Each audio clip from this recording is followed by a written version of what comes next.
Hello, everybody. Welcome to the damn bell. Let's start over.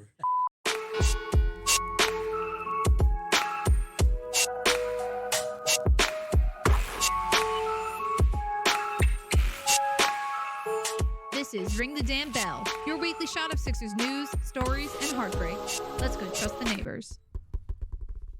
Hey, everybody. Welcome to Ring the Damn Bell. I'm John, And I'm Sanoj. and we are a Sixers podcast. We're a little bit different than most podcasts that How you'll so? see. Well, we're going to make this fun. Okay, I like fun. We are not professional writers. We are not. No one would ever accuse us of We're that. not beat writers. We're not analysts. We are not TV personalities. We are passionate Sixers fans that kind of live the triangle. We grew up. And we'll, We grew up watching the game, and we love it. yeah, you're familiar with the Sixers triangle. So, I'm stuck in one corner. You know, we like to have fun. Yes, we And do. We will do our homework. We will come back with an app, but we're not going to just sit here and rattle off stats and things like that. We're going to talk to you about what we see from game to game, and we've been kind of paying attention here pretty closely in the preseason to see what's going on. Obviously, health and injuries are the name of the game for Philadelphia. Embiid looking slim. Slim bead. I did have a chance to go to the blue-white scrimmage Mhm. over the weekend and watched Embiid play. Kind of exciting. How did the rest of the players look? You know, they look good. I mean, obviously, it's a scrimmage. So, you know, you got the starters playing against the reserves. And How did Edgecombe look? I didn't. Edgecombe looked good. You Mhm. know, I think his shot Mm-hmm. needs a little bit of work. But, you know, it's early. And, you know, when you're in that kind of setting, it's a little bit relaxed. Embiid looked good, but he's, you know, when he's going up against reserves. And you know, he's not going It's up. a light practice. It's not. He's You're not going to get going much up from it. against But Nicole. no one expected him Jokic. to play, and he did. So And he did. We were all kind of surprised, and it was a good time. But let's talk about why do we start this podcast, Sanoj? I mean, can you? I could tell you why we started this podcast. I could tell you, for me personally, my whole life, I loved basketball. I loved watching it. I loved playing it. And I just been a big Sixers fan my whole life. And then I moved to the neighborhood I live now, and I see this guy right next to me, my neighbor, and he's wearing a Sixers shirt. Do you call that kismet? Yeah. So It could be. Yeah. we just started talking Sixers about 6-7 years ago, and we never stopped talking. And then every game we wind up texting through the. Mm. You know, we live like 50 feet from each other, Yeah. but we wind up texting each other the entire game. Hmm. And usually we're very, very positive. If you want to look at the text, it's a Actually- bunch of pictures of Derek White. Yeah. Derek White. He's one of my favorite players to hate. Oh, he loves his Derek White. Yeah, I hate the. Oh, by the way, I hate the Celtics. The Knicks. Yeah, you know what I hate more than the Knicks? I hate the Knicks fans.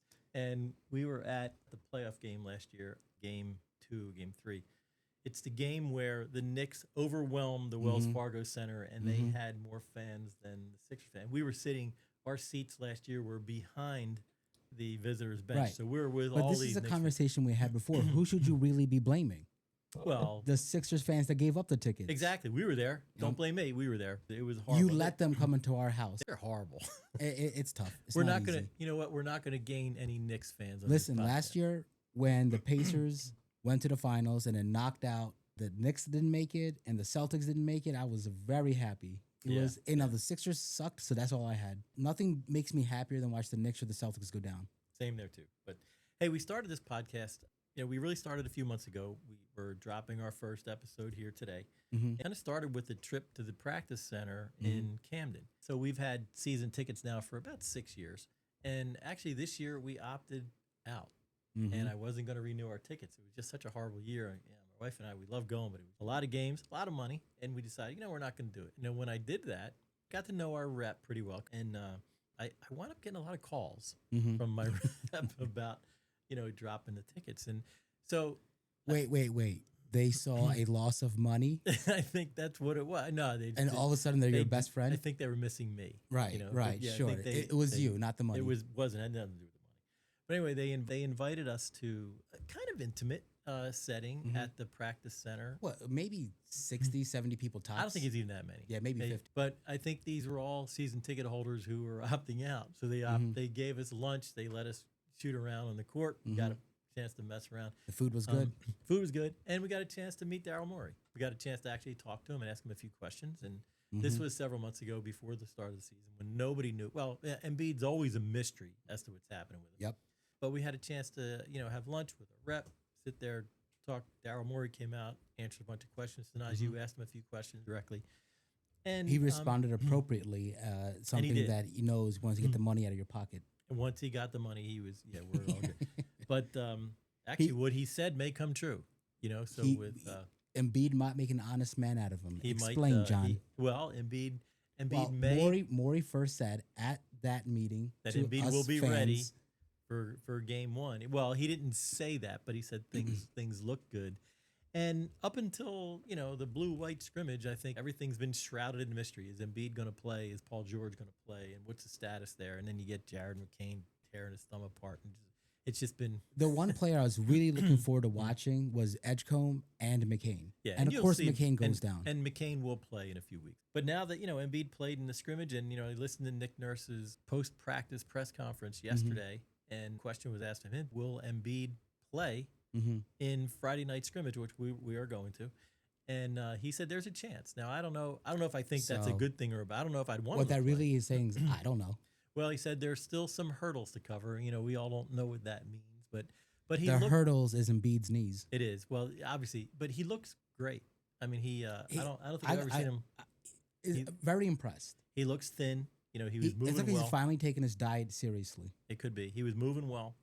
If he wants to elongate his career, he needs to slim down and keep it off his knees. He's going to have to. And I think you're going to see a different Embiid this year. I don't think he's going to be, Embiid wants to be a perimeter player. But I think what's going to be interesting is you're hearing now, are we going to play big? Is it going to be Bona and Embiid playing together quite a bit? I think you're going to see, you may see Do Bona. you think Bona's going to be at the 4? No, I think Bona may be at the 5. And then where's Embiid? I think he's going to be at the 4. Embiid's going to be more of, I think Embiid's going to be more of a perimeter player where he wants to be. I'll most bet of you the a time. dollar that doesn't happen. But I think, I don't know. We'll see. But I think I think there's a chance of that, and actually, that may bode well from a rebounding standpoint. Can I because we tell all you, struggle there. we're talking about the scrimmage, and one thing I was really happy to see, besides the Slim Bede, is he actually looked happy. I was watching the highlights, Yeah. and he's been in his feelings a lot lately. Moody, Yeah. not in a good mood. There's things going on in his personal life, maybe. We don't know what's going on. He's not happy with what's happening on the court or off the court. It was really good to see him smile and joke and laugh again. I feel like I haven't seen it in a long time from him. I agree, and even saw some. I think you're talking maybe some of the clips from practice recently too, and he's he's smiling, he's laughing, he seems positive, and it's actually really good to see. One of the things I've always criticized Embiid for is his body language on court. It's not And- good when he's upset. And he's been upset a lot No, lately. and I think it can be contagious. I think to everything, to teammates. Embiid's body language has never been. I didn't say never. I mean, there's a lot of instances where his body language is negative, and I think that can affect. He's a leader. I mean, that can be. So that can I affect had everyone. this thought the other day, right? You asked me not too long ago, do you think when Embiid's career is over, he'll be considered a Sixers legend? I said it takes time for people to realize that a person becomes a legend. In that moment, you don't realize it. You're not thinking about it. You just see, you're upset he's always injured or whatever. The other day I was scrolling through TikTok and Embiid highlights came. And it was spanning his career, especially early in his career when it was like 2016 to 2020. What I was seeing Embiid do back then in those years, I was just dumbfounded how quick and how good he was and how much excitement he brought to the city. Oh yeah. Is he going to be a Sixers legend? Absolutely. He will be. I mean, he's a generational player, Mm-hmm. and he is that good when It- he's healthy. Again, with the big guys and the body injuries and the knees and they can't hold up, it's a shame. This is how it kind of ends people's careers. Mm-hmm. We never got at the second round, and that's painful. But man, is he a heck of a player? He is. It's he really easy is. to jump on him and get Yeah. upset with a lot of things that he says and does and injuries. But at the end of the day, he did give it his all. He did. You say a lot of things about him, but one of the things he is a. How many playoff series did you see him playing with a broken finger, with a broken face, with Yep. Broken with knees. a massive knee brace on? I mean, the guy's a And half those injuries are his own players running into his face and breaking his eye socket. yeah. I So mean- look, when you're that visible and Mhm. you're the face of the franchise, Mhm. you get analyzed from every perspective. And He doesn't do this anymore. But do you remember in the beginning of his career, he was a troll? He would just troll Oh, I everybody. think he was still does. hilarious. Well, I think he still Not does. as much. Yeah, we'll see. We'll see. when I the season remember starts. he cooked Carl Anthony Towns. I think it was Carl Anthony Towns in one game. And he located him on Facebook as like barbecue chicken. But we were at the game when he and Towns had a fight. Yep. We were at that game. I was at home jumping up and down. Yeah, my wife Yeah. hates Carl Anthony. Why didn't you run But on the floor? Just and one of the things help him? one of the things, if you start following us, you'll hear about my wife Barbara, who is an enormous Sixers fan. She is Embiid's #1 fan, and yeah, I'm not allowed to say anything negative about him ever. I am. I get in Sanoj, I get in trouble, but she is a huge fan, and she's a believer for sure. So that's us. I think we're a different type of podcast. We're not going to sit here and just be. We're not going to be bored. We're going to try to entertain as well as kind of talk about the Sixers. As the season goes along and there's ups and downs, that's what you'll see on this podcast, our ups and downs. And I don't think we're going to hold back. We will definitely have our ups and downs. And at the end of the day, this is just a fun hobby for us to do. We love talking basketball. We love the Sixers. We love the city of Philadelphia. You and I both have a lot of ties with the city. We do. Whether we went to school there, whether we grew up there, or jobs there, or a lot of things that we're so connected to the city. And, I'm wearing a Phillies hat right now. I support all 4 teams. I really love all feel 4 teams, for but Kirkering.